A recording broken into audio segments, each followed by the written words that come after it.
Marquise Govan is a super bright 11-year-old kid from Ferguson, Missouri, and he went to a city council or committee meeting to discuss the recent situation, and he nailed it.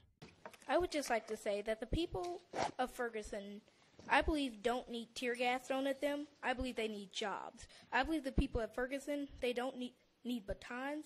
They don't need to be hit with batons. What they need is people to be investing in their businesses. We don't need all these rubber bullets being shot at us. And the people of Ferguson, what we need is we need better living and housing conditions. That's what we need. And I would like the council, to get a bill that would help North County. I would also like to say that we need to diversify. We need a more diverse government. We need to make sure that people of minority get a chance to serve on police departments. We also need better educations for the people in North County. That's not being solved. And that's why I'm here today, to tell you that the real issues aren't being solved, that you're paying attention to the wrong things. You're paying attention to the looting and things like that when the real issues aren't being solved. There's a reason why those people are out there. I also want to say that we need to, what I mean by diversifying is where are all the African-American police officers in our community? When we have a majority African-American community and we have majority white police departments, where are all the African-American police officers?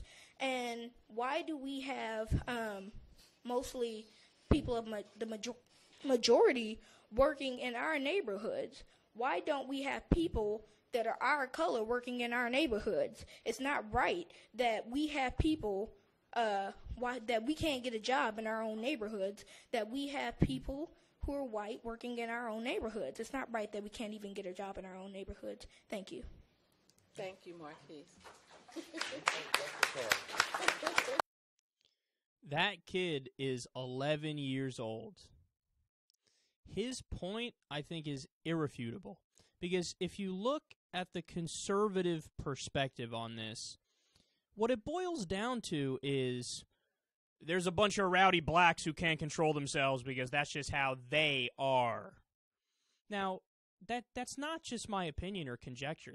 I always go to conservative sites because it's what I do for a living, is cover the news and do political commentary. So I'm always all over the place. And whether it's WorldNet Daily, Daily Caller, you name it, everything is like, just the rowdy blacks getting out of control, looting, because they're just more violent by their nature. They're inferior by their nature. Now, they only say it in so many words, and of course, they have to sugarcoat it in the year 2014, unless you go to like a white nationalist website, pro-Confederate website, or what have you, okay? But that's the message. That's the root of the situation to the far right.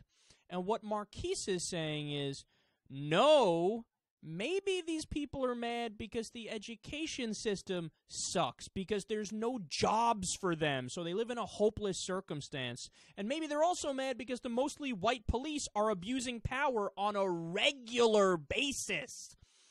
So when you're living, in a caged circumstance like this, where all hope is lost, or most hope is lost, and you have no chance of a positive future to better yourself, you're going to get angry. And then when a situation like Michael Brown exacerbates it and you go, oh, right, this is the reality, and it shoves your face in it and forces you to stare down the reality, yes, people are going to act out, and they should act out. That's the natural response. That's the right response. You have to get change, and you have to get it through popular movements and protests. And also, just to add to what he's saying here, those things are all problems, and they do need to be addressed in a very fundamental and substantive way at the local level, at the state level, and at the federal level. All branches of government need to get their shit together, and we need to get people more jobs and more opportunity and better education and all that stuff.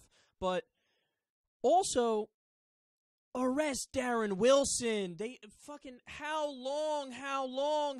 Imagine the situation was reversed and Darren Wilson was killed by Michael Brown. He would have been arrested in 37 seconds. But when Darren Wilson does it, he gets to go on a fucking vacation on a yacht. I don't know if he actually went on these things. I'm just saying he did not get arrested.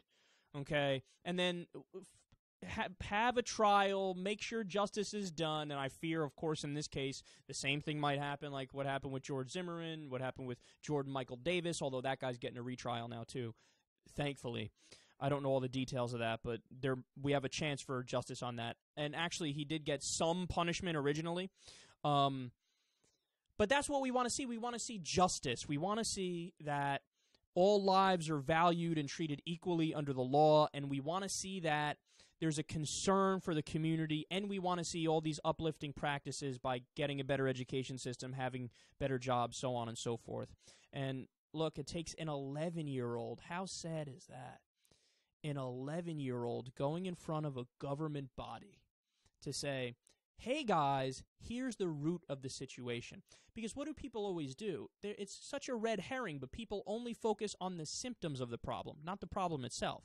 So what's the symptom in this case? The few examples of looting, right? When there was some sort of violence that broke out, one Molotov cocktail that was thrown, people focus on that and go, oh, that's the problem right there, the violent black community. See. No, that's the symptom. The symptom of the problem. The problem itself is everything Marquise just laid out. Darren Wilson not being arrested, the fear that there's going to be no justice done again like there was in the Zimmerman case, bad education system, no jobs, poverty, degradation, so on and so forth. So that's what we need to do, address those root problems to fix the symptoms. Don't just focus on the symptoms because that's insanely narrow-minded.